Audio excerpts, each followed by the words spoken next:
नांदेडच्या जिल्हा शासकीय रुग्णालयामध्ये रुग्णाचा पाय उंदराने कुरतडल्याचा प्रकार ताजा असतानाच ग्रामीण रुग्णालयातही असाच प्रकार समोर आलाय। नांदेडच्या कंधार ग्रामीण रुग्णालयामध्ये रुग्णांच्या अंगावरून उंदीर फिरत असल्याचा धक्कादायक व्हिडिओ समोर आलाय आणि त्यामुळे ग्रामीण आरोग्य व्यवस्थेचे कसे 3-13 वाजलेले आहेत हेच यावरून दिसून येतंय। बघूया।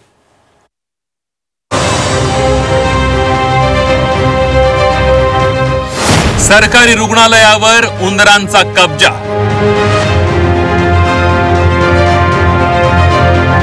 रुग्णाच्या अंगावरून फिरतायत उंदीर।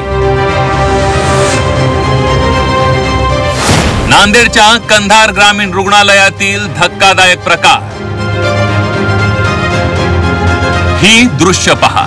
ही दृश्य आहेत नांदेडच्या कंधार ग्रामीण रुग्णालयातली। या रुग्णालयात उंदीर कसे रुग्णांच्या अंगावरून फिरतायत हे तुम्हीच बघा। कंधार येथील ग्रामीण रुग्णालयातला हा व्हिडिओ आहे। एक महिला रुग्ण बेडवर झोपलेली असताना उंदीर तिच्या अंगावरून फिरताना दिसतोय।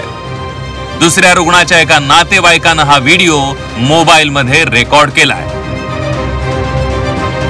या रुग्णालयात हा काही एकच उंदीर नाहीये, तर रुग्णालयात सगळीकडे उंदीरच उंदीर पाहायला मिळतायत। जणू या रुग्णालयाचा कब्जाच या उंदरांनी घेतलाय।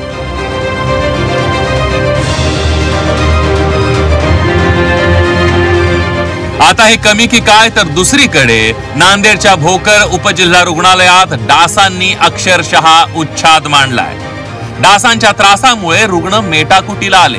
तुम्हीच बघा की सलाईन लावलेल्या रुग्णाच्या हातावर हे डास कसे चावतायत। एकतर सलाईन लावलंय, त्यात डास चावताना दिसतात आणि त्यामुळे रुग्ण हतबल झाल्याची परिस्थिती आहे। रुग्णालय आणि परिसरात प्रचंड अस्वच्छतेचं साम्राज्य असल्यानं भोकर रुग्णालयात डासच डास पाहायला मिळतात। या ठिकाणी खूपच अस्वच्छता असून मच्छरांची हातावरती एक 5-25 मच्छर बसले होते।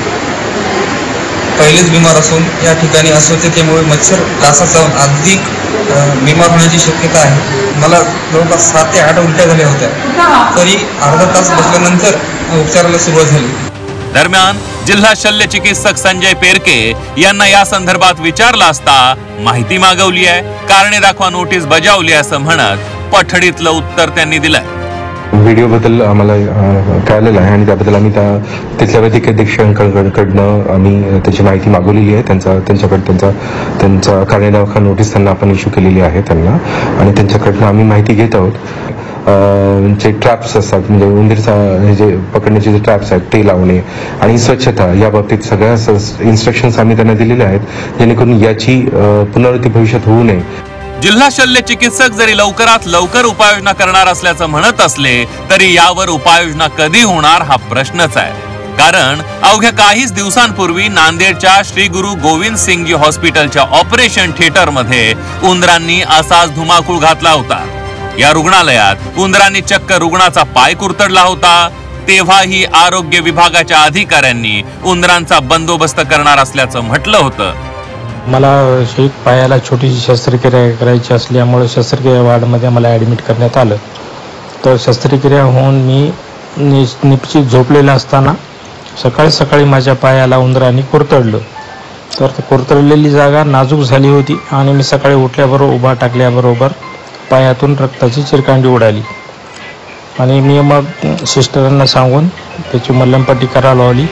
आरोग्य विभागाची तर ही चूक आहे, सोबतच सार्वजनिक बांधकाम विभागाच्याही दुर्लक्षामुळे रुग्णालयांवर ही अवस्था आली आहे। शासकीय रुग्णालयांच्या मेंटेनन्सचं काम हे सार्वजनिक बांधकाम विभागाकडे असतं। या डागडुजीकडे दुर्लक्ष केल्यामुळेही उंदरांची संख्या वाढल्याचं बोललं जात आहे। आता या डागडुजीकडे दुर्लक्ष करणाऱ्या पीडब्ल्यूडीच्या अधिकाऱ्यांवर कारवाईचं आश्वासन सार्वजनिक बांधकाम मंत्री शिवेंद्रराजे भोसले यांनी दिलंय। रुग्णालय वगैरे याचा मेंटेनन्स हा का केला गेला नाही, आता EC साहेब मी लगेच करून रुग्णांच्या जीविताशी जर असं होत असलं तर ही 100% चुकीची गोष्ट आहे आणि याच्यामध्ये सुधारणा झाली पाहिजे। थोडंफार दुर्लक्ष वगैरे या गोष्टीकडे झालं असेल तर 100% जी असेल ती कार्यवाही दुर्लक्ष करणाऱ्या अधिकाऱ्यांवर आम्ही करू आणि सगळ्यात आधी तर हे रुग्णालय जे काही असतील जे आमच्या ताब्यात आहेत मेंटेनन्स त्याची दुरुस्ती जे काही फंड लागेल ते आमच्या विभागाकडनं आम्ही उपलब्ध करू। शासकीय रुग्णालयात रुग्ण बरे व्हायला जातात की आजार वाढवून घ्यायला जातात असा प्रश्न पडावा अशीच ही परिस्थिती पाहायला मिळते. कुठे उंदीर रुग्णांचे पाय कुरतडतायत, कुठे उंदीर रुग्णांच्या अंगावरून उड्या मारतायत. जणू या शासकीय रुग्णालयांवर या उंदरांनीच कब्जा घेतलाय. केवळ सरकारी उत्तरं न देता आरोग्य विभाग या उंदरांच्या त्रासातून रुग्णांची सुटका कधी करणार हाच प्रश्न या नांदेड जिल्ह्यातले हे रुग्ण विचारतायत. सतीश मोहिते, झी 24 तास, नांदेड.